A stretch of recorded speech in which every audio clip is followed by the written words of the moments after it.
আবারও ইরানি থানার বিরাট সাফল্য খবরে প্রকাশ। গত শনিবার রাত অনুমান 11 ঘটিকার সময় গোপন সূত্রে খবরে ইরানি থানার ওসি যতীন্দ্র দাসের নেতৃত্বে কৈলাসহর মহকুমার অন্তর্গত সীমান্তবর্তী গ্রাম লাঠিয়াপুরা থেকে একটি অল্টো গাড়ি সহ 8 বস্তা চিনি আটক করা হয়েছে। এই চিনির বস্তাগুলো বাংলাদেশ পাচারের উদ্দেশ্যে নিয়ে যাওয়া হচ্ছিল বলে থানা কর্তৃপক্ষ জানান। খবর লেখা পর্যন্ত গাড়িটির মালিক ও চিনির মালিক পাওয়া যায়নি, তবে তদন্ত শুরু হয়েছে। খুব শীঘ্রই গাড়ি ও চিনির মালিককে পুলিশ জালে তুলবে বলে জানান ওসি যতীন্দ্র দাস। উল্লেখ্য, চিনি সহ গাড়ি পুলিশ ধরতে পারলেও গাড়িতে থাকা পাচারকারীরা পালিয়ে গিয়েছে, তবে তাদের খুঁজেও তল্লাশি জারি রয়েছে বলে জানিয়েছেন থানা কর্তৃপক্ষ। তিনি এও জানান, সুনির্দিষ্ট মামলা নিয়ে গাড়ি ও চিনি কোর্টে চালান করা হয়েছে। এদিকে বেল কিছুদিন যাবৎ পুলিশ ও বিএসএফ এর ধরপাকড় থাকা সত্ত্বেও বাংলাদেশে অবৈধ পাচার বাণিজ্য কৈলাসহরের বেশ কয়েকটি সীমান্ত দিয়ে হয়ে যাচ্ছে বলে খবরে প্রকাশ। ইদানিং কাল রাতের শেষের দিকে টিলাবাজার থেকে রাঙ্গাউটি পর্যন্ত বিদ্যুৎ বিচ্ছিন্ন করে রাখা হয়। বিদ্যুৎ কর্মীদের ভাষ্য অনুসারে কোনো সমস্যা ছাড়াই দেখা যায় বিদ্যুৎ বিচ্ছিন্ন। তাদের অনুমান, রাতের আধারে কে বা কারা বিদ্যুতের দুইটি লাইনকে এক করে দিয়ে বিদ্যুৎ বিচ্ছিন্ন করে আসে। এলাকার মানুষের অনুমান, এটা পাচারকারীরা তাদের পাচার বাণিজ্যের সুবিধার জন্য করে থাকতে পারে। এ ব্যাপারে পুলিশের তদন্ত ও উপযুক্ত পদক্ষেপ নেওয়ার দাবি উঠেছে। তবে ইরানি থানার ওসি যতীন্দ্র দাস দায়িত্ব নেওয়ার পর থেকে পাচারকারীরা তাদের বাণিজ্য সহজভাবে চালিয়ে যেতে পারছে না বলে অনেকের অভিমত।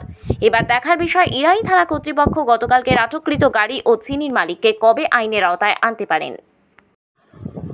গতকাল রাত্র অনুমান 11টা নাগাদ আমার কাছে একটা খবর আসে যে একটা গাড়ি TR02B 0492 একটা লাল খয়েরি রঙের একটা অল্টো গাড়ি প্রচুর পরিমাণ চিনি নিয়ে লাঠিয়াপুরা যে স্কুল আছে এখানে নিয়ে গেছে, মানে বর্ডারিং এরিয়াতে বাংলাদেশে পাচার করার উদ্দেশ্যে। তখন খবরটা পাওয়া মাত্রই আমি এবং সঙ্গে আরো অফিসার সহ স্টাফ সহ আমরা সেখানে যাই।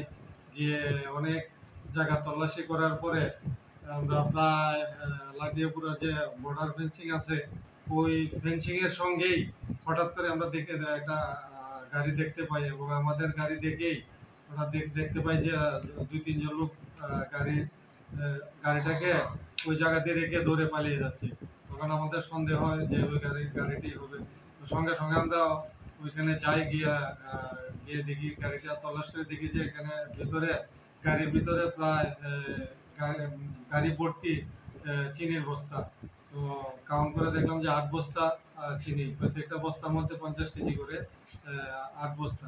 তো আমরা ঠিক সঠিক সময় যাওয়ার কারণে তারা বাংলাদেশে এগুলি পাচার করতে পারেনি। নাহলে আমরা যদি একটু 8-10 মিনিট দেরি হয়ে যেত তাহলে তারা সবগুলি বাংলাদেশে পাচার করে নিত। আমরা সঙ্গে সঙ্গে সেখানে গাড়িটাকে সিজ করি, মাল সহ যে চিনির যে বস্তা আছে সেগুলি সিজ করে থানায় নিয়ে আসি এবং একটা কেস রেজিস্টার করি। কেস রেজিস্টার করে আমরা কোর্টে প্রেরণ করেছি। তো গাড়ির অরিজিনাল মালিক এবং মালের মালিককে এটাকে আমরা বের করার জন্য একটা তদন্ত শুরু করেছি। তো আশা করি এটার মালিক এবং মালের মালিক অতি সত্ত্বর আমরা পেয়ে যাব।